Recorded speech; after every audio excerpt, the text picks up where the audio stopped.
की। इसको हम कैसे लिख सकते हैं, ये तो हमारे पास कांस्टेंट है स्क्वायर पी थीटा 0 से 2 पाई एंड ये हो जाएगा। इसको हम बोल सकते हैं साइन थीटा डिवाइड्स में 1 प्लस में ई कोस थीटा का होल स्क्वायर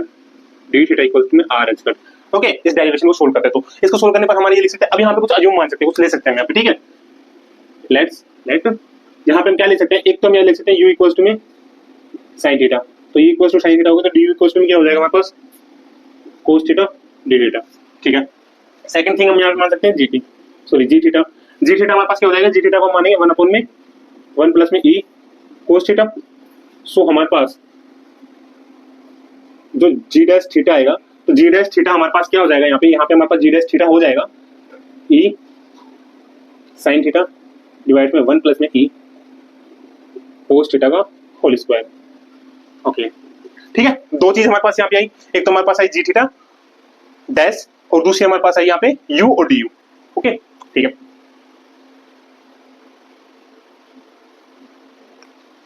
वैल्यू सब्स्टिट्यूट करते हैं, तो वैल्यू सब्स्टिट्यूट करने पर इनकी वैल्यू सब्स्टिट्यूट करेंगे यहाँ पे, तो यहाँ पे सब्स्टिट्यूट करने पर हमारी क्या आएगी, एक तो जी थीटा की वैल्यू हमारे पास है, एक u की वैल्यू हमारे पास है। इन दोनों की वैल्यू जब हम यहाँ पे रखेंगे तो हमारे पास जो ये इक्वेशन बन जाएगी, ये बनेगी e स्क्वायर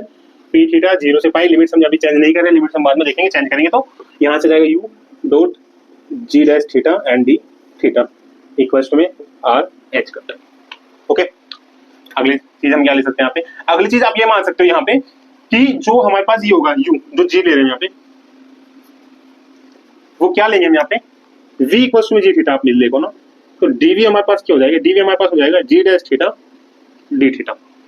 ठीक है। ये चीज करते हैं सब्स्टिट्यूट इससे, तो इसके अंदर सब्स्टिट्यूट करेंगे तो हमारे पास क्या आ जाएगा, ये चेंज होगी, ये हमारे पास आ जाएगा 0 से 2 pi E square P theta u dot dv equals to में आर एच करता। इक्वेशन नंबर आप इसको देना 12 13, ठीक है। अब इंटीग्रेटिंग बाय पार्ट्स में जब हम करते हैं, ठीक है,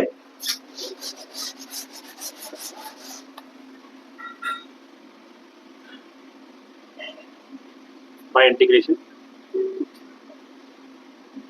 सिंस इंटीग्रेटिंग बाय पार्ट्स, तो वहां पे रूल होता है u dot dv equals to में uv माइनस में v डॉट du, ठीक है। एंड अगर ये 0 से 2 पाई है तो ये वाला 0 से 2 पाई होगा, तो ये वाला अगर 0 से 2 पाई हम यहाँ पे लेके चल रहे तो ये हमारा क्या हो जाएगा 0 से 2 पाई एंड देन 0 से 2 पाई, ठीक है। Equation number 13, equation number 14, so equation number 13 and 14, so equation 13 and 14, equation 13 and 14 से जब हम इसको सोल्व करेंगे तो ये वाली वैल्यू du माइनस में u माइनस में dv बन रहा है, तो इसको करते हैं। और आप ये याद रखना u हमारे पास क्या है साइन थीटा, du हमारे पास क्या है cos theta D theta. One more thing, यहाँ पे हमारे पास e साइन थीटा आ रहा है, ठीक है, और जो हमारे पास जो इक्वेशन थी उसके अंदर सिर्फ ऊपर साइन थीटा था, तो ऊपर अगर साइन थीटा था तो यहाँ पे जब हम इसको लेके चल रहे थे जो e वाला है इसको हम यहाँ पे सब्स्टिट्यूट करेंगे, अगर आपको याद हो तो। अगर यहाँ पे करते तो इसका जो e स्क्वायर वाला पार्ट है ये कैंसिल आउट हो जाएगा हमारे पास सबके बाद, तो हमारे पास क्या बचेगा यहाँ पे e p थीटा, ठीक है।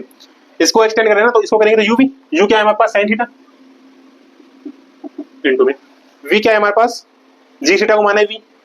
ये क्या हो गया 1 अपॉन में 1 प्लस e कोस थीटा 0 से 2 पाई, और आप ये मान लो माइनस 0 से 2 पाई, u क्या है हमारे पास 1 अपॉन में 1 प्लस में e कोस थीटा इनटू में du हमारे पास क्या है cos theta D theta, alright, ठीक है। करते इसको सोल्व हम, तो इसको सोल्व जब हम करेंगे तो इसको सोल्व करने पर हमारे पास क्या आ रहा है, यहाँ से देखना, यहाँ पे हमारे पास क्या है ई पी थीटा आप करना, और यहाँ पे हमारे पास क्या आ गया साइन थीटा डिवाइड में 1 प्लस में ई कोस थीटा एंड इसका जो आएगा 0 से 2 पाई माइनस। इसको थोड़ा और इजी बनाने के लिए हम क्या कर सकते हैं, यहाँ पे इसको थोड़ा और इजी बनाने के लिए यहाँ पे कोस थीटा है ना, हाँ,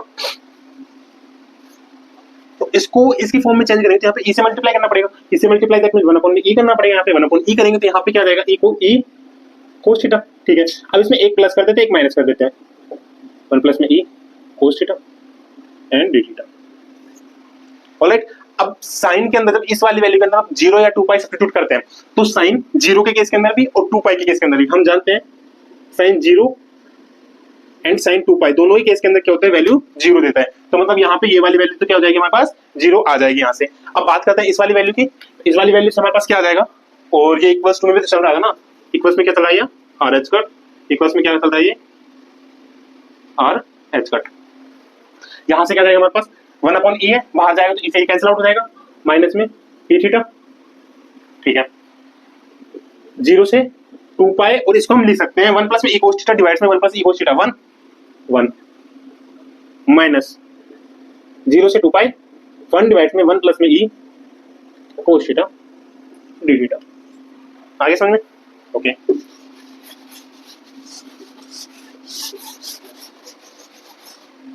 इसका तो क्या हो जाएगा डी थीटा का 2 पाई आ जाएगा यहाँ से, तो ये वाला तो ये वाला तो हमें क्या देके जाएगा, ये वाला हमें देके जाएगा 2 pi, so minus D theta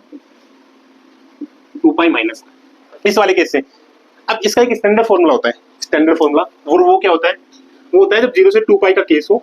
1 upon में a plus B cos theta हो एंड डी थीटा। जब भी आपको ऐसे टर्म देगी तो उसका डायरेक्ट होता है 2 पाई डिवाइड्स में a square minus B square. अब आप पूछो सर कैसे है, तो ये हम अलग से हम जब मैथमेटिकल के अंदर जाएंगे कॉम्प्लेक्स एनालिसिस करेंगे तो वहां पे हम इसके बारे में बात करेंगे। इसका क्या हो जाएगा a square plus a square minus B square. अब कंपेयर करो इससे, तो यहाँ पे a की वैल्यू क्या दे रखी है हमें यहाँ पे 1, तो जब हम कंपेयर करेंगे इन दोनों के बीच का तो a क्या दे रखा है हमारे पास 1 एंड b क्या दे रखा है हमारे पास a। और जो ये वाला फॉर्मूला जो एप्लीकेबल होगा वो किसके केस के अंदर एप्लीकेबल होगा, जब b की value is less than a होगी, b की value is less than a। तो यहाँ पे b क्या दे रखा है हमें a दे रखा है, और हम जानते हैं यहाँ पे जो a है 1, e की वैल्यू क्या है लेस देन क्या है e से, मतलब ये वाली जो कंडीशन है ये अप्रूव होगी हमारे पास। अगर यहाँ पे जो b की वैल्यू होती, अगर यहाँ पे जो b की वैल्यू हमारे पास होती वो a से ज्यादा होती, मतलब a से बड़ी होती, तो उस केस के अंदर ये वाला जो फॉर्मूला है वो एप्लीकेबल नहीं होता, फिर हमें पूरा पूरा ये सोल्व करना पड़ता। बट यहाँ पे ये कंडीशन एप्लीकेबल हो रही है तो हमें ये सोल्व करना नहीं पड़ेगा, और इसकी वैल्यू हमारे पास क्या आ जाएगी माइनस 2 पाई डिवाइड्स में a क्या दे रखा है हमें 1 माइनस b क्या दे रखा है e स्क्वायर इक्वल्स टू में are H cut. P theta की मैंने वैल्यू आपको निकलवाई थी, अगर आपको याद हो तो ये वाली वैल्यू माइनस में के एच कट डिवाइड्स में 2 पाई इनटू में यहाँ से 2 पाई बाहर लेंगे तो यहाँ क्या बचेगा 1 माइनस 1 अपॉन में 1 minus E square equals to में आर एच कट। तो यहाँ से क्या जाएगा माइनस, अगर अंदर से कॉमन लेते तो 2 पाई से 2 पाई कैंसिल आउट हो जाएगा, माइनस माइनस क्या हो जाएगा प्लस हो जाएगा, यहाँ से क्या जाएगा 1 अपॉन में 1 माइनस में ई स्क्वायर रूट के अंदर माइनस 1 इक्वल्स टू में आर एच कट डिवाइड्स में के एच कट, मतलब आर डिवाइड्स में के। इक्वेशन नंबर आप देखना कौन सी आ रही है, इक्वेशन नंबर